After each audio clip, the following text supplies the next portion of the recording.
Hello. Hi. Hi. How's it going? Pretty Awesome. Good. I'm glad to hear that. We're back. We're actually back now. We back, are baby. So I think we said that we're back the last 2 weeks, but we were only half back. That's true. Now we're actually back to We're doing actually back. what we're supposed to do. Back to your regularly scheduled programming of us watching a movie and then talking about it. We did watch a movie today. We did. Hello and welcome to episode 21 of We Watch Movies and Then Talk About Them, the only podcast on the internet where we watch a movie and then talk about it. Yes. Sweet. That's us. Guys, we can buy alcohol now. The podcast, well, it's 21 weeks old, No. not years. We are 21 in the government's eyes. All right. Well, the government currently doesn't really exist. So. You're right. So we can Fair. do whatever we want. Yeah. Does that mean that liquor stores stop checking ID if the government shuts down? I don't know. FDA's shut down. I know that. I've never been in a liquor store, so I can't tell you. They're not that exciting. I figure they seem kind of sad. There's lots of colors.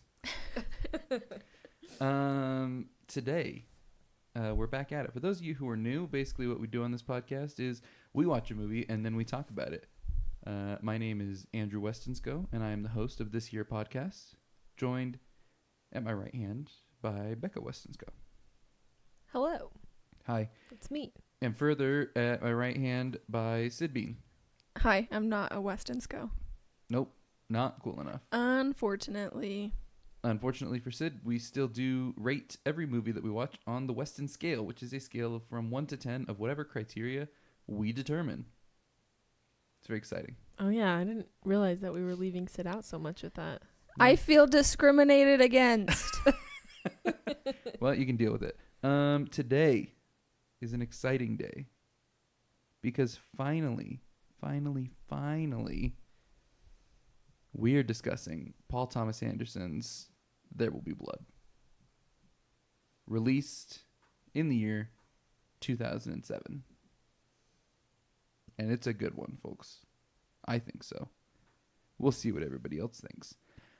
Before we jump too far into it, this movie is 11 years old now. We're going to spoil it. If you haven't seen it, go watch it. It's 2 hours and 38 minutes long, just so you're prepared. And it is the story of an oil tycoon coming into power, and then just kind of about him, mostly. It's pretty good stuff. But today, like I said, we just watched it, and now we're going to talk about it. So kind of how this goes is we just jump right into it. So first off, well, actually, sorry, I forgot to mention as well. Directed by Paul Thomas Anderson, starring Daniel Day-Lewis. Also, Paul Dano is in this film quite a bit. Johnny Greenwood, scoring the film, did a great job. I think those are the most notable contributions, in my mind anyway. But we jump in here, everybody gives their hot takes, and then we get into a little bit of a deep dive into the meat of the film. Becca, please give us your hot take of Paul Thomas Anderson's There Will Be Blood. All right. Well, this is a movie that I feel like I need to sit with it for a minute and really think about how I feel about it. But right after watching it, my hot take is not that hot. I thought it was good, and I thought the music was amazing, but I'm a little bit disappointed, honestly, because I was going into this knowing that Andrew rates this movie a 10, so I was expecting a lot more, and honestly, I feel a little bit disappointed. It's a little bit too slow for me. So that's my not so hot take. Too slow. Yeah. Go Sorry. watch a Marvel movie. Jeez. Sorry, sometimes I have to have a different opinion from you, Andrew. That's fair. Now, Becca, what's your history with this movie? Just that you talk about it all the time? Oh, that's it? You didn't? Did you know anything else about it going in, or No, I didn't really know anything about it going in. you just knew that I really liked it? Yeah. Okay. All right, Sid, what's your hot take? My hot take is Slash your history with the film. okay. My hot take is a little bit warmer than Becca's. So I didn't know too much about it beforehand. I mean, I knew that it's about an oil rig, and I've heard lots about it, especially because it is a Paul Thomas Anderson. I've seen Phantom Thread and Punch Drunk Love, which I loved both of them. So I had some pretty high standards for this one, and I would say they were met.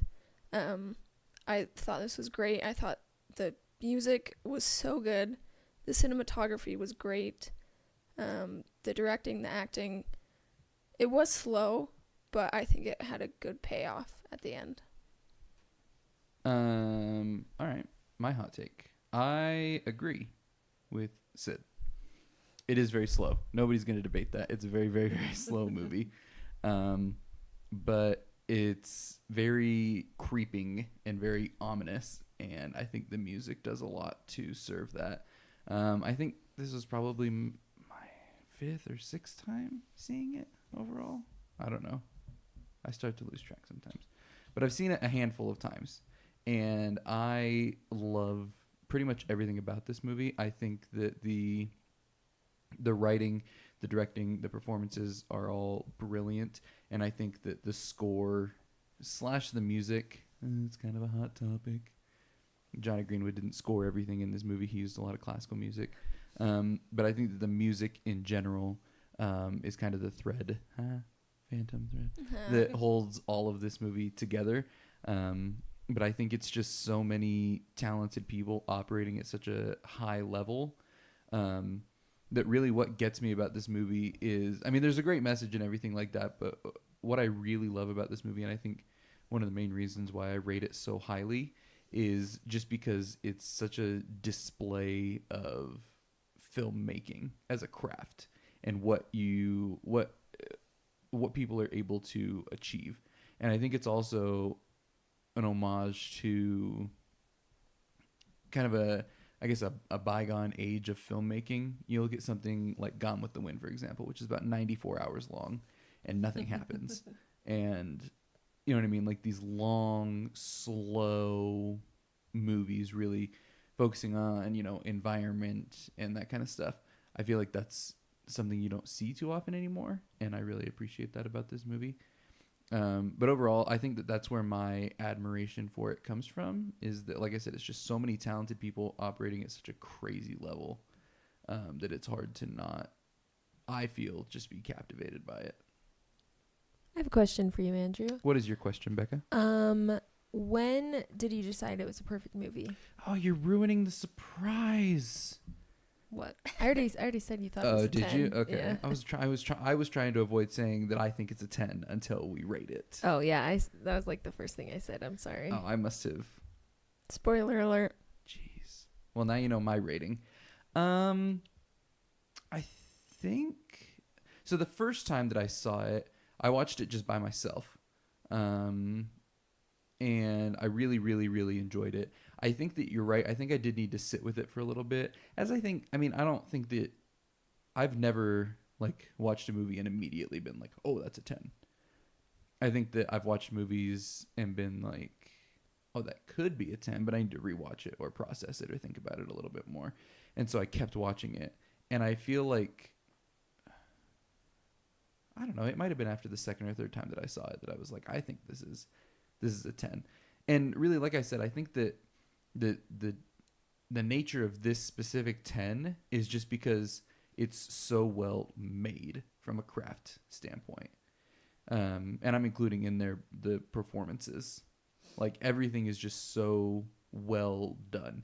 Beck and I have been talking about this a lot lately, specifically in regards to my pick for my favorite movie of 2018. Which, if you don't feel like going back and listening to our top 10 list of 2018, my favorite film of 2018 was Suspiria. And even saying that it was my number 1, my number 2, which is Roma, I feel like is an overall probably better film from like a filmmaking standpoint. But something that I value super high in movies, and I think it's true of pretty much any movie that I rate a 10. I'd have to, I guess, look at my list and make sure that I'm not spewing bullcrap here. But I think that I value extremely high movies that are able to really transport me to a time and place. And I feel like this movie does that super effectively. It's a world that I'm able to get lost in, and these characters that I'm able to follow and see develop and change, and that kind of a thing. So I think that it was probably after the second or third time that I watched it to answer your question as to when I decided that for me it's a perfect 10. But I think that's what it comes down to, is just it's so well made. And again, it's slow, but I think the pacing works, personally. All right. That's just my opinion, though. I definitely think that I do need to sit with it for a while, because even other slow movies that I disliked immediately after watching them, I've come around to a little bit more later on. For example? Well, since I'm thinking about it, because it has like basically all the same people, Phantom Thread would be one. Okay. That one, same thing for me. Phantom Thread took a while to grow on me. Yeah, and it was after like talking about some of the things that I liked about it, like weeks later, I like came around to it and liked it more. And I do agree that like this movie does do a good job of like portraying a world, but for me, at least watching it through the first time, like I didn't feel as engaged with it as I wanted to. Like I didn't necessarily feel like I was there. I had a few moments where I felt bored and felt like I was watching a 2 hours and 38-minute movie. But yeah, I think I need some time. Yeah, the audience in this movie is very much treated as an audience, if that makes sense. Like, they don't, I guess the writing and the filmmaking don't go out of their way to engage you, if that makes sense. I mean, the entire first like 30 minutes, there's no dialogue, very little music. You're just like watching these people mine for gold and then oil for like a half hour. Yeah. You know what I mean? Like it doesn't go out of its way to be like flashy and like I said, very, I guess, attention grabbing, but that makes it sound like it's not interesting, because it is interesting and it's beautiful, but it's not like your typical opening to a movie. Well, and I think that is probably a good quality about this movie, that it doesn't try to make you watch it, but it's still something that I had a hard time with. And that's fair. I think that's fair. Yeah. Sid, what were your thoughts on, were you bored at all? There were a few moments. It was more just, this is my second movie of the day, and I have a headache, and so it was more just kind of taking a break from looking at the screen. But there were a few moments where it kind of felt like it was dragging, but I felt like the parts where something did actually happen and something exciting happened were well spaced out, and the music does a really good job of keeping you invested. And then also, it's beautiful to look at just watching the movie, so that kind of keeps you entertained. But yeah, I can definitely see why someone would say this is really slow, because it is. Yeah, and I totally agree with you there about the music specifically. I think that the music, and it's interesting because something like Beautiful Boy that we just saw, I got really angry at that movie because I was like, this music is just telling me how to feel. You know what I mean? I kind of harp on that one scene specifically, but it's like, oh, we're playing Sigur Rós, so now you have to feel sad. But this movie, the music does kind of the same thing, but I don't feel manipulated by it because the music is so formless in a way at some parts. Like, I'm thinking specifically of the very, very opening shot, right? And it's just this wide desert expanse, and then the strings just come up like super tense, super ominous, and you, like, I mean, think of that same, like, exact same opening shot, but with like a nice melody over it, right? Like, it just changes how you feel going into the movie. Yeah. And I mean, music in movies is kind of supposed to manipulate you and kind of help reinforce the tone that they're looking for. So kind of like the parts when it seemed like nothing was really happening, but the music would start to come in louder and it was more ominous. I don't know, it kind of felt like it was kind of trying to grab your attention again, to kind of take it from the slower parts, the lulls, and then kind of like ramp you up for the action that's about to come. I think specifically the sequence that comes to mind is when Daniel and Henry are laying down the guide for the pipeline. Mm-hmm. And it's got that like super tense, ominous driving music behind it. And you're kind of like, oh, what's going on here? You know what I mean? Like, this can't just be them walking around putting in stakes. Mm-hmm. And then you realize afterwards that the entire time it's just Daniel evaluating Henry and like figuring out if he is who he says he is, kind of a thing. Mm-hmm. So you realize like that's what's going on in that sequence, but you don't know it until after the fact. But even the first time watching it, you know that something is off. I don't know. I think that's really impressive. Yeah, the music was definitely by far my favorite part of this movie, and I agree with what both of you said. I felt like the music was kind of trying, like you said, Sid, grabbing your attention and like making a statement almost, because a lot of movies I can almost forget the music, which I think is a good thing sometimes. Like it does its job, it engages me into the movie, it does what it's supposed to do. But in this movie, like the music is so noticeable and like unforgettable, and feels like it almost shouldn't work with the scenes, but like works so perfectly. And like that was, yeah, by far my favorite part of the movie. Great music. Yeah, I mean, I think anything else on the music before we? Just what I put in my notes, the music after kind of the explosion. And How like all the percussion-y? Yeah, Oh my gosh. because it just like starts off with like that kind of like little tink, and then there's another one, and then it just keeps building. And pretty much the only way I put it in my notes, the only way I can describe it is just mwah. It's so good. It's just like so chaotic and awesome. Oh my gosh. That scene specifically is. That scene, I think, has my second favorite shot in the movie, where he and what's the guy's name? Starts with an F. His like associate. What is his name? Fletcher. Fletcher. So like Fletcher's standing up and Daniel's all like hunched down, Mm-hmm. and the light of the fire is kind of playing off them, and Daniel's all covered in oil, and then there's that moment where Fletcher is like, "Is HW all right?" And Daniel's like, "Nope, no, he isn't." And then it just zooms Like, in on his face. That shot of those two standing there, I think, is my second favorite shot of the movie. My favorite being at the very end with I just lost his name.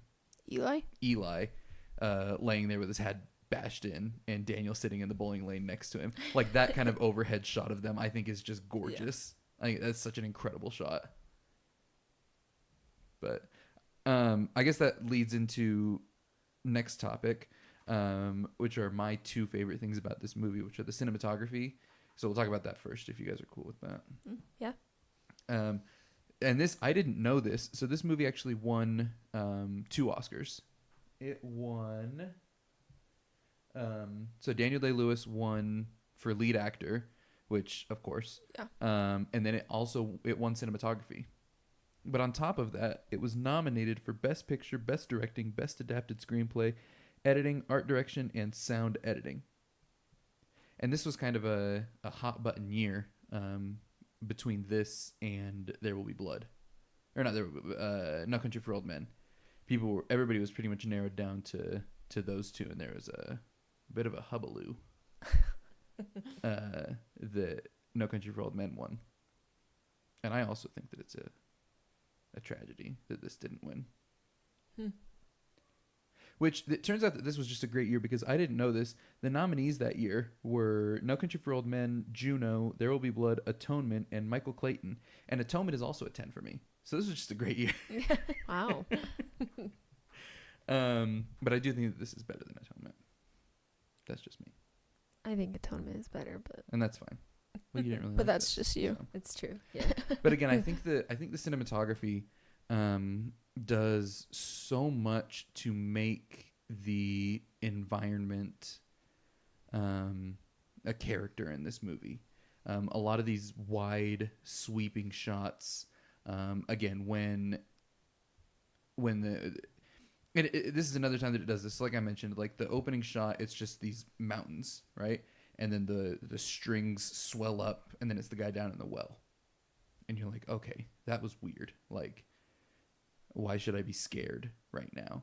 And then the dude busts his leg and hauls himself back up, and it zooms out and shows you almost the exact same shot with the exact same strings, but now like you're feeling it. I think that's another time where it like preps you for something and then shows you why it did that. I think that's so cool. But I think, like I said, I think it does such a good job of making the environment really a character in this movie. As well, there's that shot when HW and Daniel arrive at the Sunday Ranch, and they get up to the top of the hill, and they look over, and it's just nothing. Like it really gives you this context that they are in the middle of nowhere, and there's nothing around. And I think that starkness is really essential to the feeling of the film and the tone of it. And the cinematography does so much to serve that. Yeah, I agree. In my notes, I said cinematography, it's so ugly, but it's so beautiful at the same time. Just, I don't know, the way that they set up their shots, and just, yeah, I totally agree that it feels like you're there. You're like put into it, because I especially noticed it in the scene where Daniel gets baptized, and it looks so stuffy. Such a gorgeous scene. Oh my God. Like it just looks so stuffy and hot in there, but then like you have him kneeling, and you can see like his outline in the sun from coming in from the cross, and it's just, I don't know, yeah, it's very realistic, and it just kind of transports you there, which is not a good place to be. Yeah, I think those are like really good comments. I love what you said, Sid, about the like ugliness looking pretty. I definitely thought that, because it's desert, like it's just ugly, but it does look really beautiful when you're watching it. And I also really liked how like even the oil, it was just black, but anytime you saw it, it felt like a stark contrast from everything else, and felt really like important, I guess. No, that's a good way to put it. I think that's owed as much to directing as it is to cinematography as well. Like I think that's a good way to put it. And I wouldn't have used those words, but I think that's a good way to say it, is that every time you see the oil, it feels important. Yeah, because like everything's washed out and just like brown, but just like the intensity of the darkness of the oil, it feels like it's a big thing to everyone. Yeah. Well, like when you see it just like shooting up into the air and just like covering everything in oil, like, I don't know, that was really cool to watch. Yeah. No, there's a lot of moments in this movie that just look awesome. Yeah. I think that washed out quality and how brown everything is leads to, I guess, why another one of my favorite sequences is so impressive, which is Henry and Daniel's, I guess, journey west to the sea. And, excuse me. Well, I'm not going to burp into the microphone. Jeez. And how everything just progressively becomes greener until you get that shot of them jumping into the ocean, and you have that blue-green of the water, and that scene is just so gorgeous. And like they do such a good job in that scene of making the relationship between the two of them feel off. And I think that another one of my favorite shots is when they're on the beach after Daniel gets up, and it just hangs on Henry, and he's just like sitting there with his head on his knees, and the shot just hangs there forever, which is such an awesome choice. Well, I love also in that shot how he's like completely in the shade and Daniel is like right in the sun. Yeah. I don't know if that's supposed to mean anything or I'm sure it what, is. but it was just like a really cool contrast. As Cinematographers don't mess around with lighting. That's fair. Yeah, and another thing is they're not very flashy, and I think this might have been the first time that I really noticed them. There's a lot of really cool tracking shots in this that I never noticed before now. Specifically, I'm thinking of when Daniel, after HW has his accident, there's like a whole it like follows Daniel carrying him into the mess hall. And it's just a really cool way to make the movie really immersive. Yeah, I also noticed the tracking shot of them building the pipeline. And then one of my other notes is that the camera's never really still. There are like a few scenes, but like even if it's just kind of like a steady shot of someone talking, it just like will gradually zoom in on it. And yeah, it's very submersive. It's awesome. You want to talk about the zooms? I think my favorite one is Daniel's opening monologue, where he's sitting on the chair and he's got HW standing behind him, and it I don't know how they do it, but it changes focus like 4 times.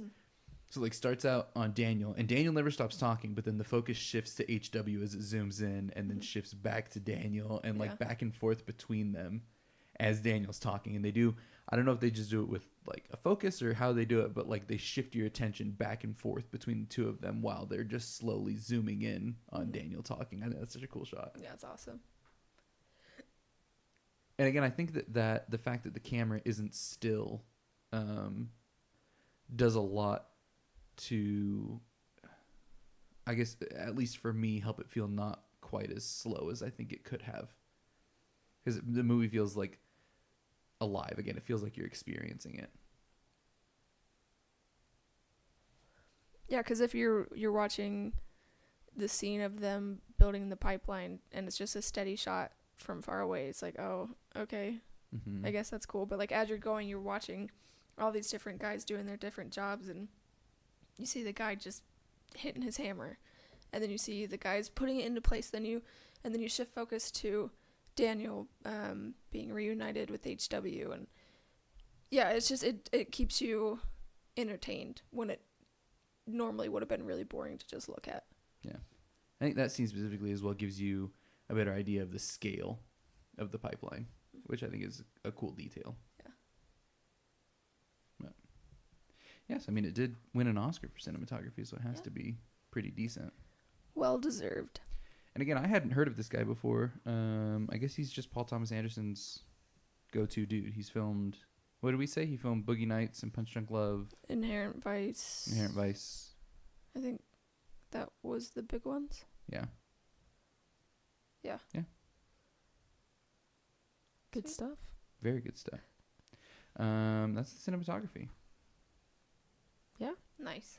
My other favorite aspect of this movie, and maybe the thing that I like the most, is Daniel Day-Lewis and the character of Daniel Plainview, which I think obviously this movie lives and dies on that character and that performance. I mean, it could be seen as like a biopic if this guy was real. They said that if Daniel Day-Lewis didn't sign up for the movie, they probably wouldn't have made it. Really? Yeah. Wow. I think it. I mean, who else is gonna play this? Yeah, if you're not getting Daniel Day-Lewis, you just don't make it. I think that's, I guess, true of any role that I've ever seen Daniel Day-Lewis, and I can't imagine anybody else playing it. Yeah. Go ahead. I do have to say that his performance was amazing. Like, he just like captured the role so well. Yeah. I mean, he's not a crazy method actor for nothing. Yeah, right? Like, Yeah.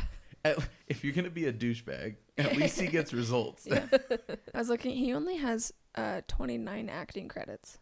How did Daniel Day-Lewis become Daniel Day-Lewis? The earliest one I can think of was maybe Last of the Mohicans, of like his big roles. Is he British? Yeah. Huh. I read that You're kidding. the first time in 19 years he got to act in his native accent for Phantom Thread. That's just what his voice sounds like. Are you serious? Uh-huh. Wow. Yeah.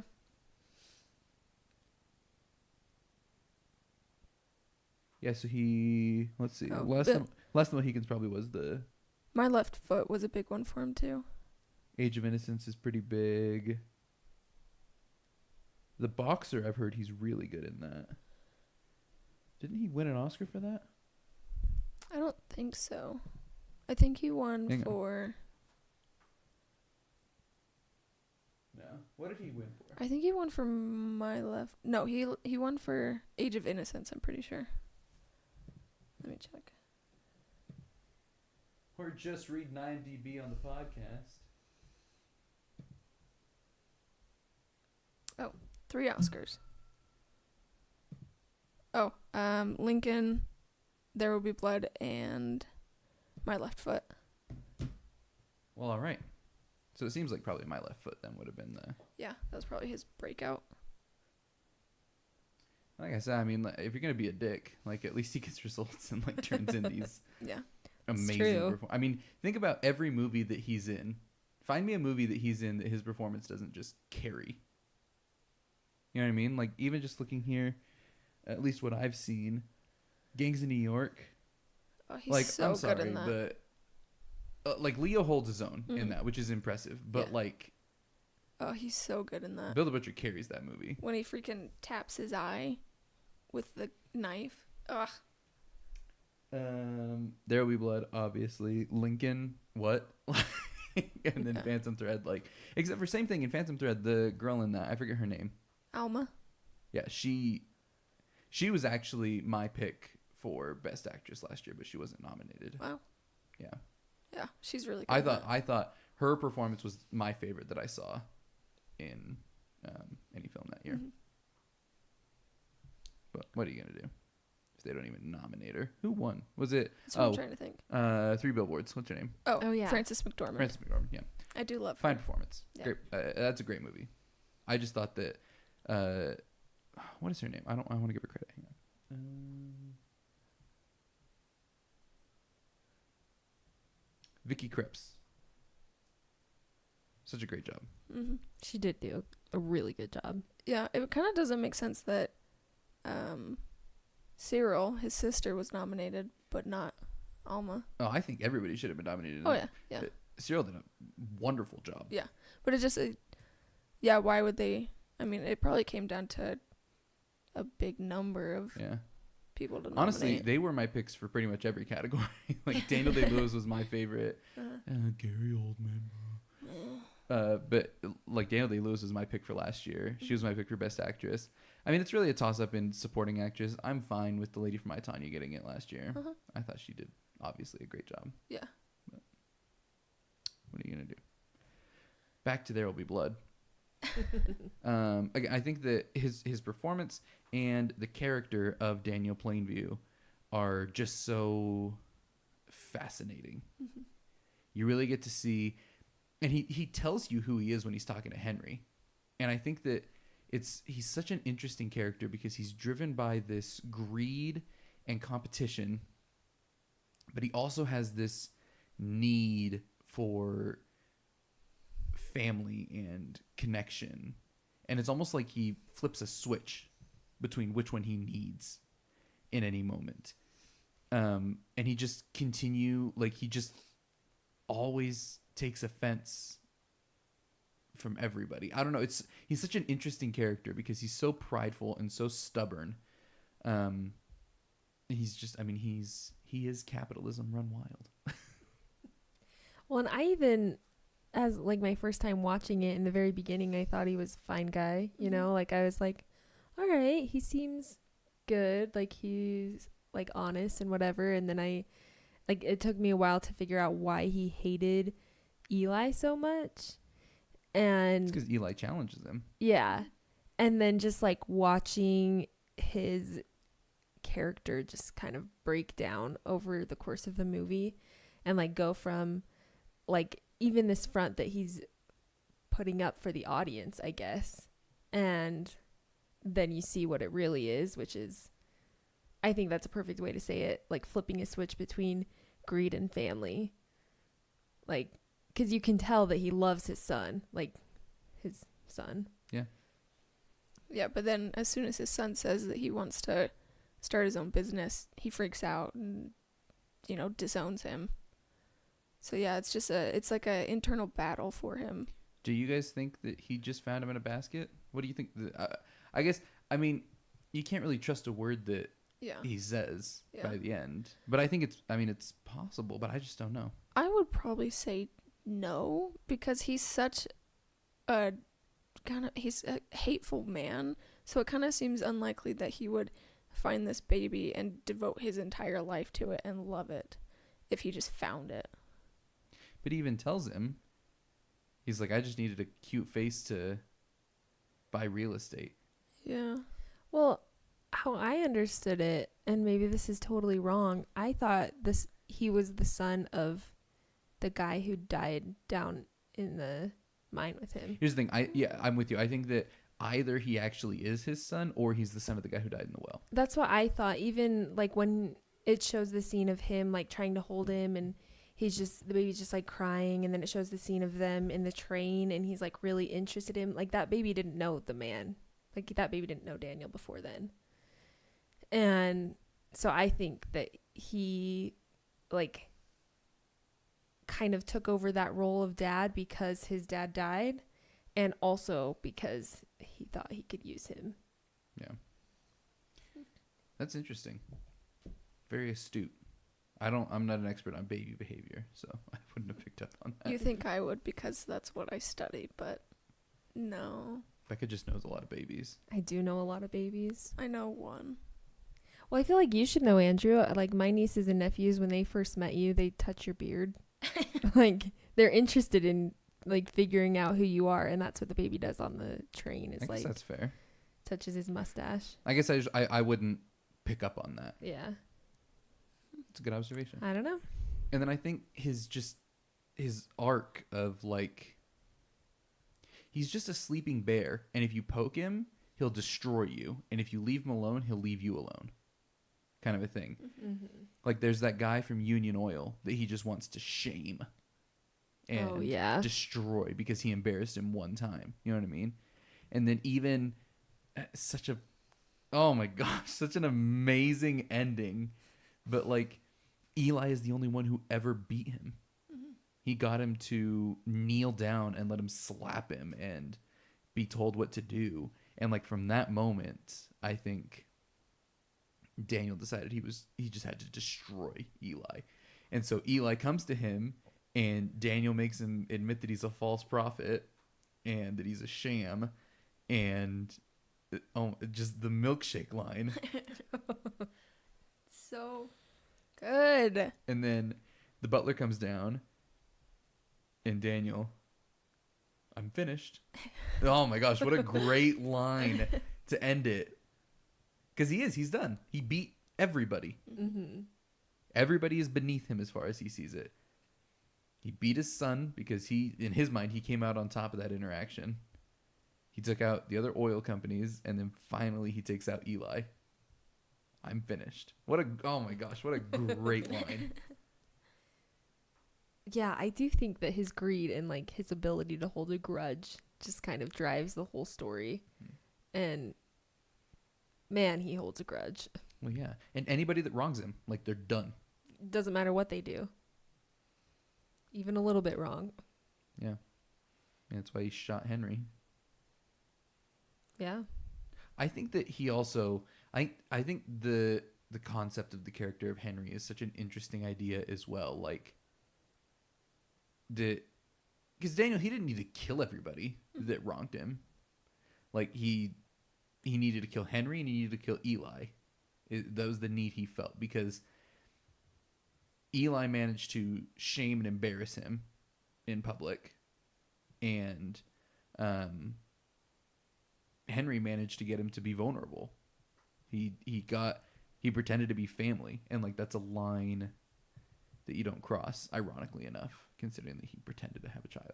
But well, I think it's so interesting, like looking at Daniel's character from like a psychological viewpoint, that like he, it sounds like, was abandoned by his parents and never really had any close family. I understood that he abandoned his parents. maybe that's what it was. Either way, like he was left alone and by himself, and I think he had like such a strong need to have that family relationship, which is why he had a son that wasn't really his son and a brother that wasn't really his brother. Like he attached to that and like wanted it so bad, but because it wasn't actually real, like it didn't do it for him and it wouldn't cut it. And I think that makes the movie more satisfying for us as an audience, that like, sure, at the end he's infinitely rich and has everything he wants, but like he doesn't have the single thing that he actually wants. Yeah. That's satisfying for us as an audience to see him not get what he wants because he's a dick. And just going back to the performance, which is how we start what we're talking about, I guess. I just think that Daniel Day-Lewis just like displays that so well, like just with the way that he looks at his son or his brother or whatever. Like you can tell that like he just wants family. That look on his face right after he shoots Henry, he's just got crazy eyes. Like, how do you even make your face look like that? Like, I don't know. You be Daniel Day-Lewis, I guess. Yeah. You devote years to one role. Seriously. I guess so. Man. And not to take anything away, again, I feel like in a lot of Daniel Day-Lewis movies, it's just up to the other actors to keep up with him. Yeah. And I think that he pushes people to new levels because Paul Dano keeps up with him here, which is super impressive. Oh, yeah. He's so good. This is the first film that I ever saw Paul Dano in. I think the first thing I saw him in was Little Miss Sunshine. I just remember there was one and I thought he was weird looking. He's But kind of weird looking. he's so good in this. Oh my gosh. I just keep coming back to how amazing the end sequence is. Where he's talking to Eli and he's like, do you know why, Eli? Because you are not the chosen brother. Paul was the prophet. Like, oh my god. I loved that. If you have a milkshake and I have a milkshake, my straw reaches all the way across the room. I drink your milkshake. So good. It's so weird, but it's so good. And when he just gets down like on his haunches, starts screaming drainage at him. Like, that's one of those things that like if you looked at the screenplay for that and just like read the dialogue, you'd be like, what? Yeah. I drink your milkshake? But he sells it. Oh my gosh. Well, and again, like he just uses like his entire body to like run around the room. He and is like incredibly physical in this role. Yeah. it's crazy. He's so lanky. Yeah. Yeah. Like Such his an odd his body. ankles in those like lace up boots are like Yeah. that big. Yeah. And he's just always like kind of hunched over. Uh-huh. Mm-hmm. Well, because isn't that him that breaks his leg at the beginning? Yeah. Yeah, so that's why, because he's all... Yeah. Which But- I forgot about that until the Yeah. end. I was like, why is he limping? But And so then- is he limping throughout the whole movie? I didn't really notice it till like halfway. It gets worse as it goes. Like, Okay. it gets progressively worse That's what I throughout, thought. Okay. which kind of makes sense. Yeah. yeah.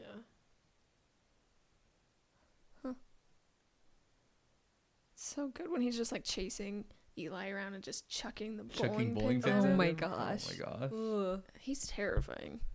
But I think that's what... I think that jumps back to a comment that you made at the beginning, Sid, is that, yeah, the movie's slow, and you need to work a little bit to be engaged at certain parts, especially when there's no music and no dialogue, and it's just these gorgeous shots.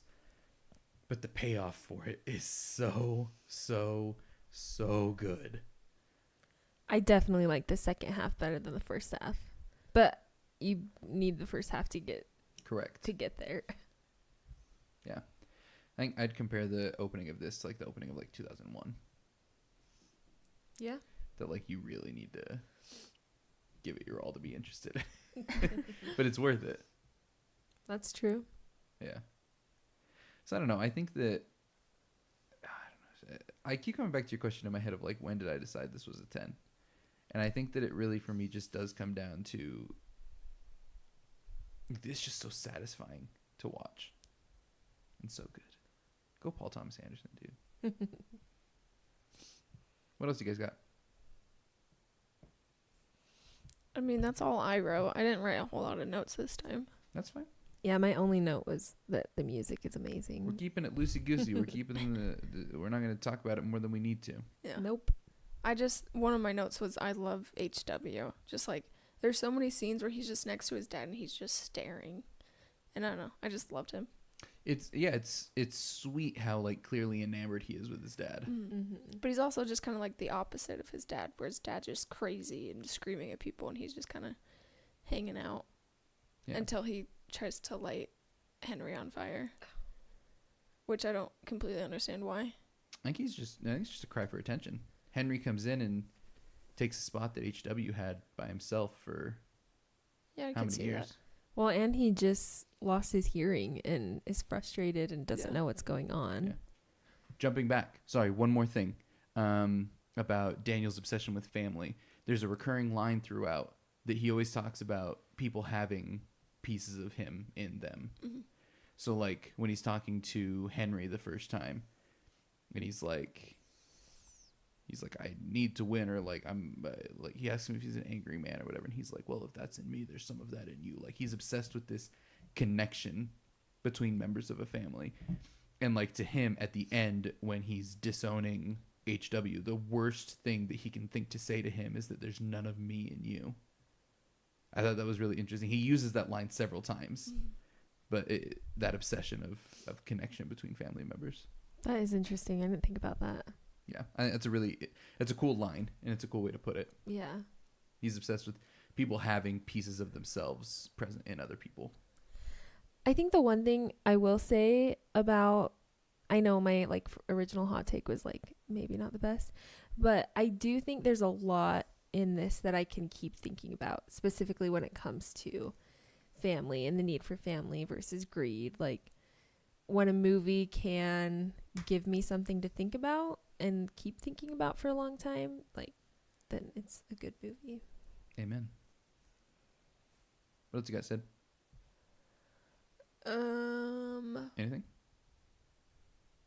I don't know. I was kind of thinking about his motivation between greed and family, and it kind of seems almost more his need for control, where with the oil, his control is to get as much oil as he can and to make as much money as he can. And then when it comes to control, it's more, I don't know, keeping his family close to him and keeping them in line. And then when he found out that Henry betrayed him, he lost that control over the relationship. Well, and I think that's interesting as well because it all centers around him. Because even like when he's talking to Henry, right? He asks him if he's an angry man, and Henry's like, "I don't think so." And he's like, "Well, I am, and if it's in me, that means it's in you." Mm-hmm. It doesn't occur to him that maybe because it's in Henry, the like not angry part could also be in him. Like, Yeah. everything is centered around Daniel. Yeah. What is in him is going to be in someone else, not The what's other in way someone around. else is going to be in me. Yeah. Yeah. It's interesting. Yeah. I don't know. Yeah. Maybe he's just a narcissist. Who knows? Maybe. Narcissists tend to be stupid, but And he's very smart. he is. But yeah. Maybe, I think he's just a dick. Probably. He's That'd be my guess. Is that a diagnosis?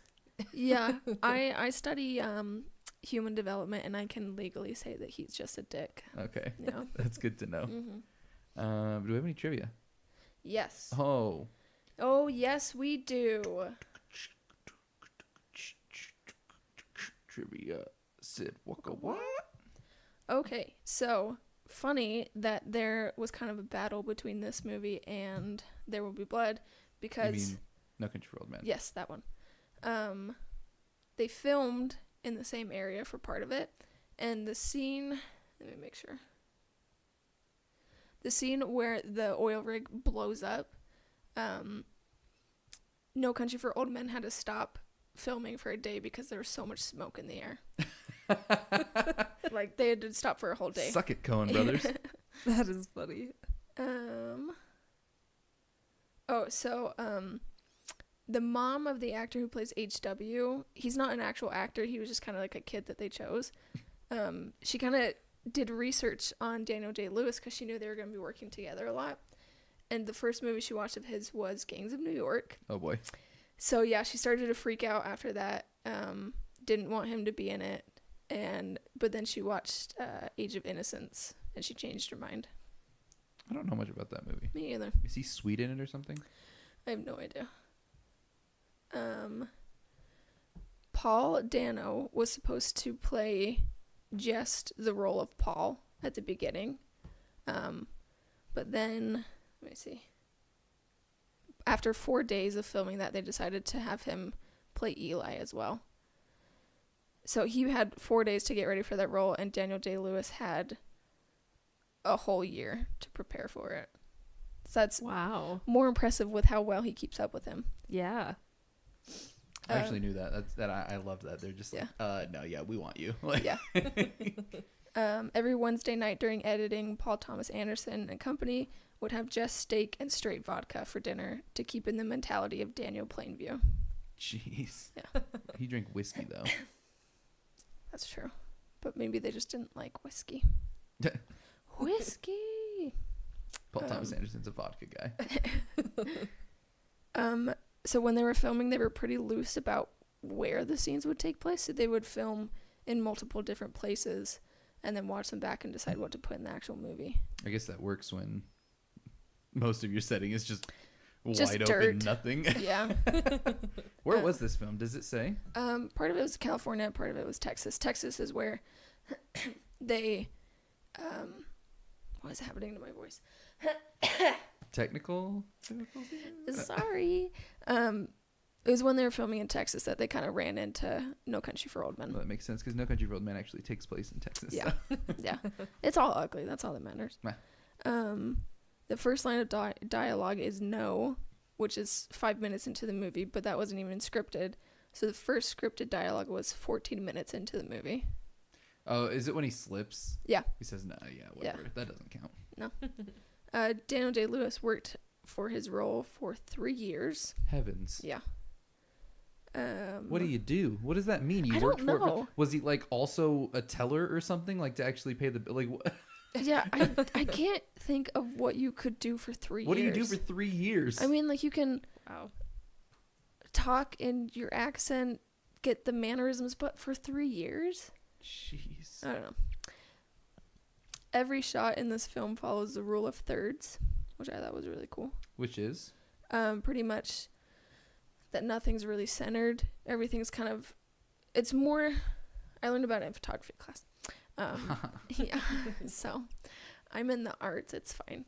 So it's kind of like if you were looking at like a horizon, the mountains would be on the lower third, and then the sky would take up the top 2/3. Oh, okay. Yeah. Hmm. I noticed that especially when Henry and Daniel were talking, and they were both like, they split the screen evenly, so they were on the thirds. And that's about it. Oh, the opening shot with the mountains and the kind of eerie music is supposed to be reminiscent of the opening of The Shining. Ah, I totally see that. Hmm. That's awesome, actually. Well, thank you. This has been Trivia Corner.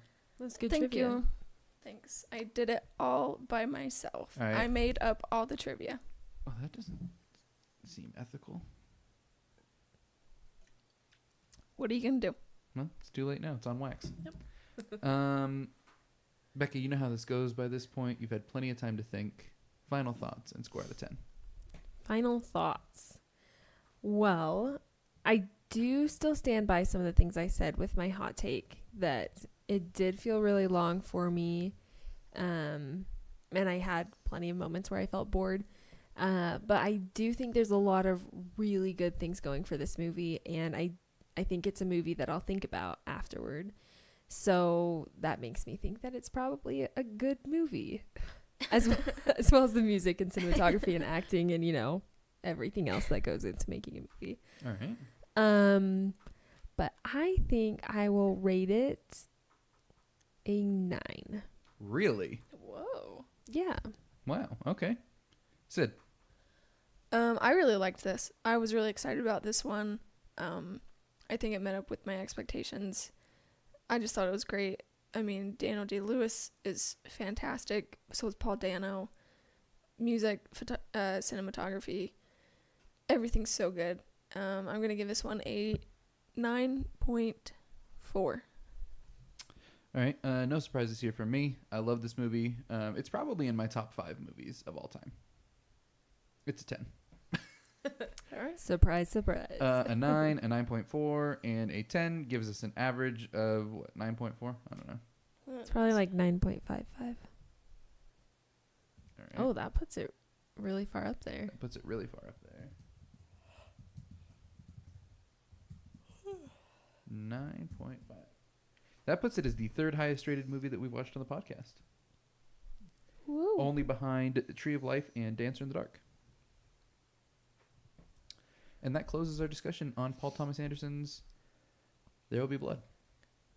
Crazy. Moving on to other topics. It's been a while since we've recorded, so we're not going to do every movie that we have watched, but any notable movies? If Beale Street Could Talk. I take it you enjoyed it. Oh my gosh. It was so good. It was worth the wait. Oh my gosh. It was just, by the 8-minute mark, I already cried, and I did not stop crying through the whole movie. That's good? Yes. Okay. Yeah. Just double checking. It's just the only way I can describe it is just beautiful. The story, the cinematography, just the music. Just Barry Jenkins is so incredible. I love him. I wouldn't say it's as good as Moonlight, but it's still pretty darn good. Yeah. Well, all right. Becca, have you watched anything? The only thing we've watched recently is Silence. We watched that last week. And that was so good. Like, so good. I loved it. Yeah, Silence is great. That's one that I'd be interested to do that on the podcast. But it's also one that I guess maybe shouldn't be talked about on the podcast for your first time watching it. Yeah. I feel like that one, more than a lot of other movies, requires some digestion. Yeah, and usually we talk, like, that's a movie that Andrew and I would regularly, like, talk about, but Mhm. we haven't talked about it since we watched it, so. Yeah, we'll get around to it. Yeah. We had some technical difficulties there, unfortunately. Yeah. There's like 15 minutes of podcast that just didn't record. Yep. But I'm not going to say it again because it's not that fun to do it over again. So basically, for those of you who didn't hear, which is everybody, I watched The House That Jack Built by Lars von Trier, and it was pretty good. All right. Definitely, if you're interested in seeing it, look into it beforehand to see if it's something you'd be interested in. Yeah. It has a reputation for being brutally graphically violent, and I found that to not be quite true. So, All right. but there's flashes of brilliance in it. The ending, the last probably 30 minutes are just absolutely ingenious and incredibly made and just awesome. Made me want to, after watching Dancer in the Dark and now seeing this, it made me want to go back and watch more Lars von Trier movies. But from what I understand from looking into them, a lot of his movies are like incredibly brutal, like either violently or sexually. Yeah. Have you ever heard of Dogville? Yes. Yeah, that one. I don't know. Lars von Trier doesn't really interest me too much. Well, because like I said, so Dancer in the Dark was the first that I ever saw, and I was like obviously blown away by it. And this one, while very pretentious, I enjoyed. But like from what I understand, like he has a bunch of films with like super crazy graphic nudity and like violence and stuff like that. And I'm just like, yeah, can't you tell your story? Like I don't necessarily have a problem with nudity in film, like if it serves the themes or the plot. Yeah. But from what I can tell, reading the Parents Guide on IMDb, is that a lot of the times it just gets gratuitous in his movies. Yeah. So I'll have to pick and choose which ones I think I can stomach. I just want to watch Dancer in the Dark again. Yeah, can we get a Blu-ray release, please, so that I can actually purchase that movie? Because that one is probably a 10 for me. I'm not buying no DVD. I got standards. Same thing. Dancer in the Dark and Death of Stalin. Can we please get a Blu-ray release? Because I'm about 2 seconds away from buying the European release of Death of Stalin on Blu-ray, and I hate doing that because they put their stupid little ratings on the front, and it makes my cover look ugly. And that's why I don't like my Stanley Kubrick collection, and that's why I don't like my original copy of Thin Red Line, because they're both European. It's stupid. Andrew really cares about what our movies look like on the shelf. Well, absolutely I do. The shelf is important. But yeah, those are my thoughts, or some of my thoughts on Lars von Trier's The House That Jack Built. I also watched Leave No Trace yesterday. Dude, It was pretty good. that's what I've heard. I liked it. I really mean, wanna see have you it. seen Winter's Bone? No. So it's the same director as that. So it's very slow and kind of depressing. This one's less depressing than Winter's Bone. But I thought it was really good. I honestly fell asleep in the last 20 minutes of it, so I'm going to have to go back and rewatch it. But it was really good. Ben Foster's really good. And it's just where they filmed it is really pretty because they filmed it in the mountains. So I'd say it's really good. Solid watch. All right. Yeah. Any other topics? Ooh, Nope. I have one. Hang on. We're going to pause the podcast for just a second because I got to find it. And we're back. Magical editing happening on this episode of the podcast. Yes. We're going to be discussing, as our final item of business, the results of the 2019 Golden Globes. Sid is very excited about it. She agrees with every single award, thinks that the picks were great, and really has no comments on them, I think. I have many comments. So we're going to run through the movie categories, and if you hear Sid screaming in the background, you'll understand why. Motion picture drama, Bohemian Rhapsody came away with the win. Motion picture musical or comedy, Green Book came away with the win. Bohemian Rhapsody won over Black Panther, Black Klansman, If Beale Street Could Talk, and A Star Is Born. Green Book beat out Vice, Crazy Rich Asians, The Favorite, and Mary Poppins Returns. Glenn Close came away with Best Performance by an Actress in a Motion Picture, beating out Lady Gaga, Nicole Kidman, Melissa McCarthy, and Rosamund Pike. Rami Malek came away with the win for Best Actor, beating out Bradley Cooper, Willem Dafoe, Lucas Hedges, and John David Washington. Bradley Cooper not even nominated, oddly enough. Actress in a musical or comedy, Olivia Colman won. 100% okay with that one. Sure. She beat out Emily Blunt, Elsie Fisher, Charlize Theron, and Constance Wu. Actor in a musical or comedy, Christian Bale came away, which is fine, beating out Lin-Manuel Miranda, Viggo Mortensen, Robert Redford, and John C. Reilly.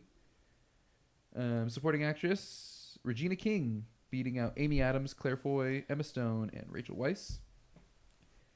Actor in a supporting role, Mahershala Ali came away, beating out Timothy Chalamet, Adam Driver, Richard E. Grant, and Sam Rockwell. Best Director of a Motion Picture, Alfonso Cuarón beat Peter Farrelly, Spike Lee, Adam McKay, and Bradley Cooper. Best Screenplay, Green Book beat out Vice, Roma, The Favorite, and If Beale Street Could Talk. Animated Motion Picture, Into the Spider-Verse, which Becca and I are still trying to go see that. Yes. Foreign language film obviously went to Roma, beat out Shoplifters, Capernaum, Girl, and Never Look Away, none of which I've ever heard of. I've heard of Shoplifters. That's it. Original score went to First Man, beating out A Quiet Place, Isle of Dogs, Black Panther, and Mary Poppins Returns. Original song, Shallow, which is fine. Beat out a bunch of crap you don't care about. And then we get to the TV, and I don't care about that. No one cares. So, Sid, what do you think? Great picks. Bohemian Rhapsody, huh? I was so mad. I was watching it with my family, and I got so mad. I had to go stand outside in the cold just to cool off for a bit. About Bohemian Rhapsody specifically? Yeah, I mean, like, I was kind of okay with Rami Malek winning. Like, he was fine. There were better, obviously, but freaking Bohemian, I was Furious. Yeah, that's a weird pick. So I have not seen If Beale Street Could Talk. I actually haven't seen Bohemian Rhapsody, so I can't say a lot. Uh-huh. But I have seen Black Panther, Black Klansman, and Star is Born, and I loved A Star is Born. I was Yeah. pretty lukewarm on Black Klansman, and Black Panther I enjoyed. So I pegged A Star is Born to win. And, like, okay, Bohemian Rhapsody's fine. But the more that people are talking about how good it is, the more I hate it. And now that it won a Golden Globe, it just ratcheted up to a 12,000. Well, this is what I'm saying. Is what does this mean? A Star is Born is the favorite to kind of sweep the Oscars. Yeah. What does this mean? See, It That- means Bohemian Rhapsody's gonna win. okay, because kind of the Golden Globes it's kind of a joke compared to the Oscars. So it's just, I don't know. I try not to give it too much weight, but also at the same time, it's a pretty big thing. I don't know. I still just, it had freaking Shrek in the movie. How can a movie that has It had Mike Myers or Yes. Shrek. Mike Myers, Oh, well, who is the same what's wrong thing? with Mike Myers? It's just, I don't I'm fine. Everything's fine. It's fine. A Star is Born is way better. Thank you. You're welcome. Hang on. Pause. I don't know how to use this website on the computer. I only know how to use it on my phone. Whatever. Oscar predictions by experts. So let's see if this. So we are on goldderby.com, which is a website for predicting the Oscars. People can go in and vote, but it also takes into account, quote unquote, experts' predictions.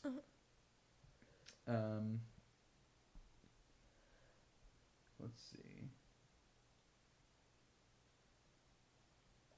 Looks like Green Book is pretty popular. We never saw that. Yeah, I never we saw that never one did. either. But I'm seeing it was odd because 2 weeks ago, A Star is Born was sweeping predictions. Yeah. But it seems like Roma. But that's also kind of what happened last year. Three Billboards was sweeping pretty much everything. That's true. Oh And yeah. then what's it called? Shape of Water came in.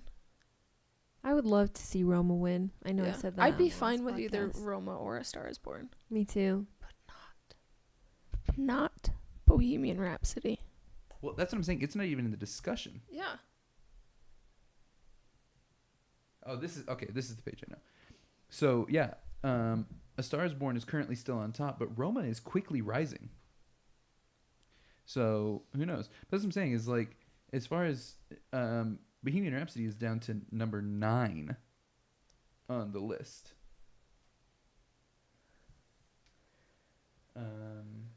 I don't know. The Golden Globes are usually a decent predictor of things. Yeah, I mean, there were like a few kind of strange nominations or wins, but that one was just so out of left field. I don't understand it. Yeah.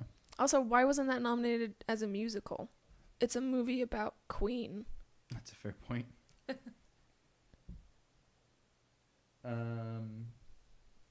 Best Actress, Glenn Close beat out Lady Gaga. I was surprised by that. Did you see The Wife? I didn't, but apparently she's good. I mean, apparently. Yeah. I was surprised though. Right now, let's see. Best Director. Yeah, Glenn Close is currently the favorite to win Best Actress, Hmm. just ahead of Lady Gaga. I would love to see Lady Gaga win. Yeah, I would. I'd be fine with Lady Gaga or Olivia Colman Yeah, same Yeah. here. because I just don't think that.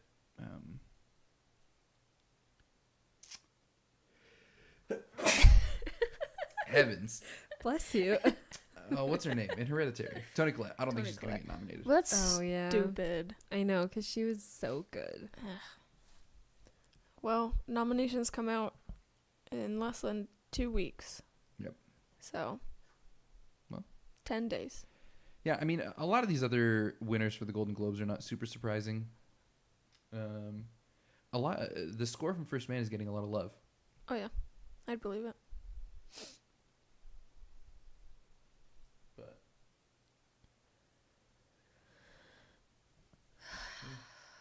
oh, that's why. Bradley Cooper was nominated for performance in a drama, and I was looking at performance in a comedy. Mm. What are you gonna do? But yeah, I think everything else is Alright. pretty by the books. So Yeah. Yeah. I think that's it. Yep. We appreciate everybody listening. Let's see, what do we got going on?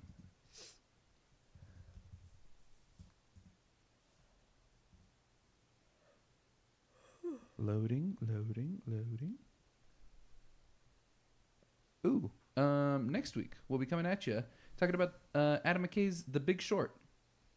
That'll be a good one. Yeah, that's a fun movie. I like it a lot. Spoilers. I like it. I like all the movies we watch. I make the list, so of course I like all the movies we watch. But yeah. Anything else, guys? I think that's it. Nope. All right. Thanks Well, for listening. we thank you for listening. We truly appreciate you. Here's to kicking off a good 2019. Yeah. Let's do it. We love you. I am Andrew, I'm Becca. I'm Sid. and we'll talk to you next time. See ya. Bye.